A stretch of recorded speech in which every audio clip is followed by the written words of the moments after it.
My name is Julian Mitchell. I am a director of branded content and I also am a writer. I grew up, reading every magazine, watching every show, everything about music and culture like my whole life.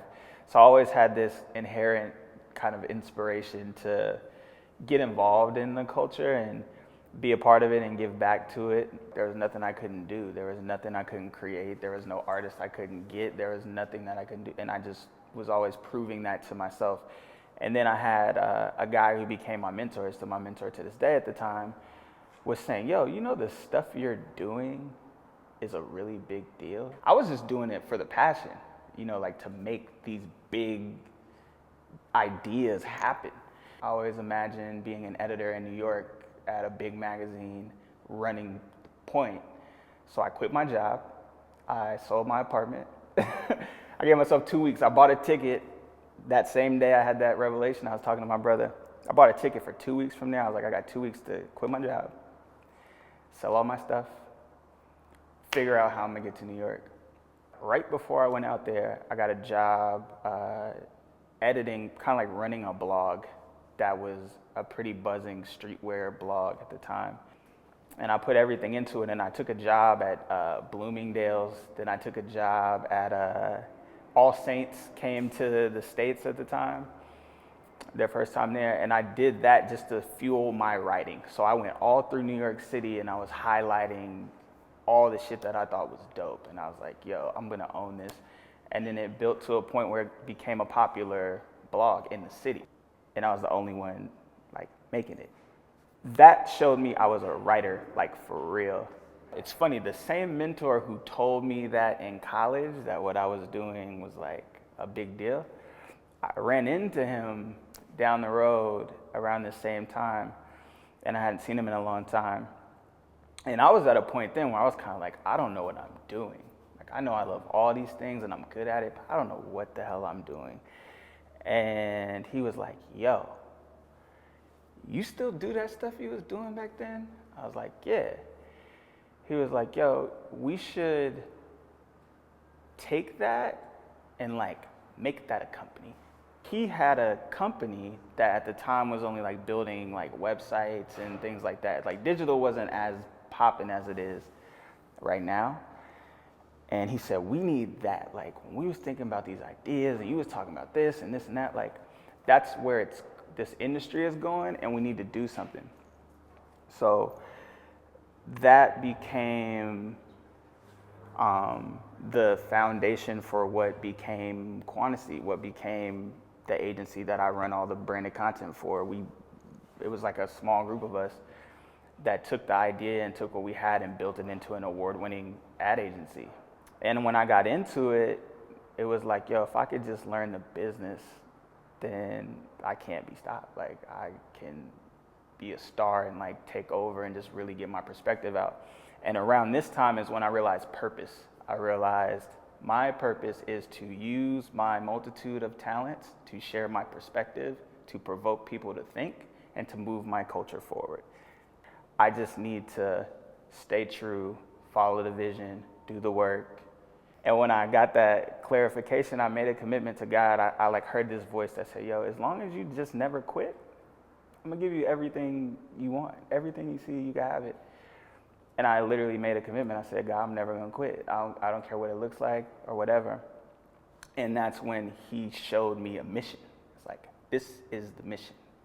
You are supposed to be a voice for this generation. You're supposed to take this and use your writing and use your producing and use your ideas and this perspective to really empower people and push people and take people forward.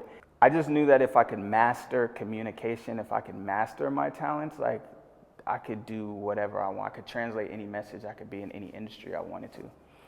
And I went from that, and then while I was there, I got this email out the blue. There was a guy who thought I was great to help Sean Combs launch Revolt.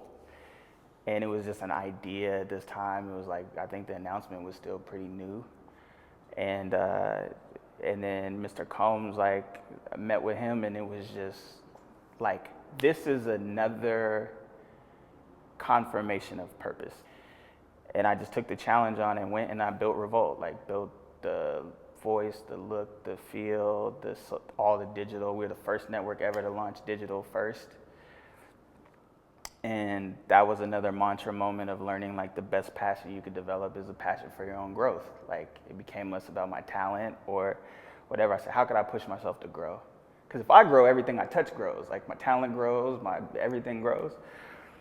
And I just took that and I started seeing things very clearly, like, okay, I want to teach, I want to write, I want to produce, I want to do this. Just started manifesting it and didn't know how it all was going to happen. I just stayed true, did the work, and next thing you know, I went from launching Revolt, and then I got moved to, so we launched all the social, it did really well. We launched the network, and then I got moved to build out all the editorial. So I went from that dream I had when I was young, saying I wanted to be an editor in New York and run a thing, to being the editor-in-chief of a network without any prior experience. So I did that and shaped the voice and really was able to plant my perspective and plant my feet and build a team and give people opportunities and just create something special. I think for anybody trying to get into this business or just be a force in media to have your voice heard, you definitely need to be in tune with the culture, but that starts with being the culture you're talking about. You can't be an expert of something you just have no experience with. The pressure then becomes you want to talk about everything. Yeah. You know, like you want to have an opinion on everything. You want to, and not always for you. You feel like you have a perspective about it, but people need to know your perspective. Reflecting my personal brand through all the different work that I do has been the biggest attraction of opportunity. It's the law of attraction. Like, expressing your true self is the core principle of the law of attraction. Vision, value, and a voice. If you have those three things, opportunity will chase you down because there's not enough of it. Like, there's not enough leaders, right? And I believe in this quote of leaders don't create followers, they create more leaders. Heads of corporations and people who are leaders want other leaders. I mirror the legacy of Maya Angelou in a sense of, she said, I want to be known for sharing so much truth that it leads people to all. All is her definition of God.